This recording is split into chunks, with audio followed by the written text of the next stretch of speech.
বান্ধবী যখন নিজের পারফিউম মাখে। সাজাগোজা হয়ে গেছে, এবার পারফিউমটা মেখে নিই। আমার এই একটাই পারফিউম, এটাকে 1 বছর চালাতে হবে। একটুখানি মেখে নিই, একটু পিচ পিচ করে লাগিনি।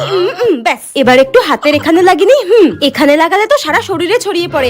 একদম বেশি পারফিউম নষ্ট করা যাবে না বাবা। ব্যাস, আমার সাজাগোজা কমপ্লিট। এবার ঘুরতে বেরিয়ে পড়ি। আর যখন অন্যের পারফিউম মাখে। লা লা লা লা লা লা। এই রিয়া, তোর পারফিউমটা একটু দিবি, আমি একটু মাখবো। হ্যাঁ, আসলে বাসে আস্তে আস্তে না, দেখ ঘেমে টেমে স্নান হয়ে গেছি পুরো। গা দিয়ে কেমন গোবর পচা গন্ধ বেরোচ্ছে। তোর পারফিউমটা একটু দে না, মাখি। ঠিক আছে, নে, এই নে। হ্যাঁ দে। নিজের পারফিউম তো একটুখানি পিচ পিচ করে মেখেছি, এটা তো বান্ধবীর পারফিউম, যত ইচ্ছা তত মেখে নি। এটা কি করছে? আরে এটা পারফিউম, জল নয় যে এইভাবে নিয়ে স্নান করছিস। ফ্রিতে অন্যের জিনিস ব্যবহার করার আলাদাই মজা। থ্যাংক ইউ রে, এই নে।